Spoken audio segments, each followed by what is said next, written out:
There's really no secret about our approach. We keep moving forward. Opening up new doors. Doing new things. There's really no secret about our approach. We keep moving forward. Opening up new doors. Doing new things. Because we're curious. And curiosity keeps leading us down new paths. We're always exploring and experimenting. We call it Imagineering.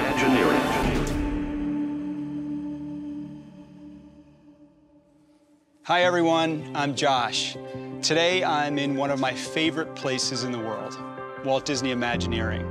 You know, there's so much history here, so much creativity, so much innovation. There's so much magic here. And as you can see, Walt Disney's legacy lives in the hearts and minds of all who work here. Hey there. What are you all working on? Okay. All right, we'll see you later. In this new series, we'll meet the people who dream, create, design, and build Disney experiences around the world. We call them Imagineers, and they represent more than 100 disciplines. Everything from engineers, puppeteers, and painters, to architects, songwriters, and graphic designers. These are the folks who make the impossible possible. They make cars talk, they can make trees walk, and they can make elephants fly. And who knows, they might even inspire you to become an Imagineer someday. Walt challenged us to stay curious, to dream big, and to always be thinking about the future. And that's what's happening right here every day as we turbocharge our destinations around the globe. So we're inviting you inside, behind the curtain, so that you can see what our Imagineers are working on and to learn how these amazing people do what they do. So let's get started. I'm Matthew, and today I'm going to be walking the halls of Walt Disney Imagineering, introducing you to the people that make magic happen. I've gotten the green light to show you a couple of things that no one else has gotten to see. We may be able to sneak into a few places, so stick with me. Let's go. So today we're going to show you something special and take you behind the scenes at what inspired all of audio animatronics that originated in New Orleans. So welcome, we're up here in Walt's formal office. This was the creative heart of the company. All the great audio animatronics around the world, including Walt Disney's Enchanted Tiki Room and Great Moments with Mr. Lincoln, were all inspired by this little bird here. This bird cage was actually purchased in New Orleans by Walt and his wife Lillian, and this is what intrigued Walt to jump off of paper, traditional animation, into dimensional animation. Walt was always curious about how things worked. Walt found out that there's a simple bellow in there that makes the bird chirp, and then there's a little gear mechanism in there that makes him turn around and makes his little beak move up and down. So that is something that Walt said, well, I know how they do it, let's do it ourselves, but let's do it better. So this simple bird clock mechanism is what inspired all the great audio animatronics around the world because of this little bird.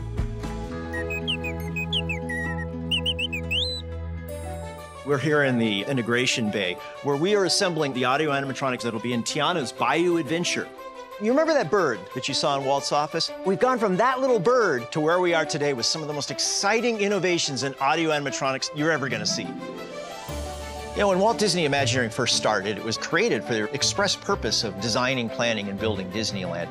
Walt started to think about, if you've got an attraction like we have in our parks, guests are gonna go by every 30 seconds, thousands of times a day. Human actors can't possibly do all of that work. So what if we had something that could stand in for them? Since that time, we have improved the technology. And the greatest examples are the figures created for Tiana's Bayou Adventure. Avi, Sarah, tell us what you do here at Imagineering. When we start working on audio animatronics for any attraction, we start back at the story, because the story is key.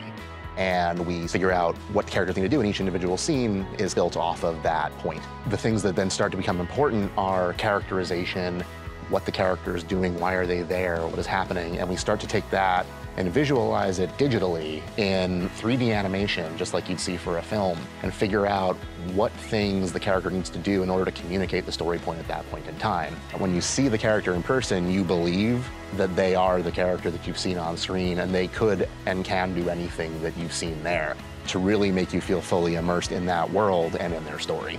And that comes from the animator working very closely with his or her collaborators, from the show mechanical engineering design to surface development to our figure finishing team, because to make it real is a lot of work beyond just the 3D animation.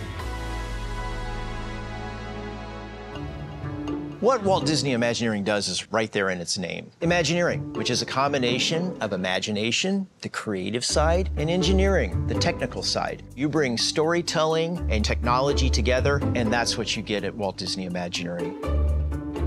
Rob, Heather, how do the two of you work together to make this masterpiece? Well, we battle. I was going to say dance. It's a collaborative dance, yes. There's a lot of back and forth.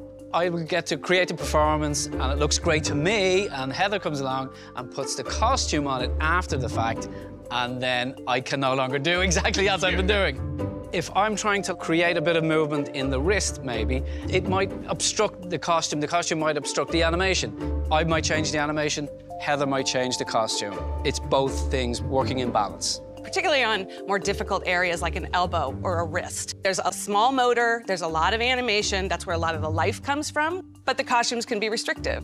So we have to work back and forth with each other to make sure that we can clear all those things and bring the character the life it needs and still maintain a good costume. Her wrist will actually involve, I think, 3 motors. A twist going this way, and buried up here, we've got 2 motors that will give us the back and forth this way and this way. I'll come back in and go, yeah, that's great animation, but then you can't quite make this happen because she's got her shell, she's got her costume, it's gonna bind. So then we work together, and maybe he backs off a little bit, I give a little bit, we end up with a beautiful dance. Walt Disney still inspires us to this day. His sense of curiosity, his sense of wanting to find out new things. We're always looking for that new angle, that new technology, that new way of telling a story that's going to engage our guests. And by doing that, we're just opening up new doors, creating new avenues for us to entertain people, to follow in his footsteps. The Walt Disney Company always talks about making dreams come true. And when I stand here and I see the work that you have done to bring this character to life, she is gracious, everything done with intention and precision. It touches my heart. You giving us that wonderful foundation to work from just makes it so much easier for us to give it that, authenticity. We've got expert teams of teams that all come together to make this happen. At least 30 people, probably more, that will touch this in one way or another. I'm just one of one team that made this come to life. You put a part of yourself into it in the best possible way to create, again, like that, the authenticity. It has to come from somewhere real, doesn't it?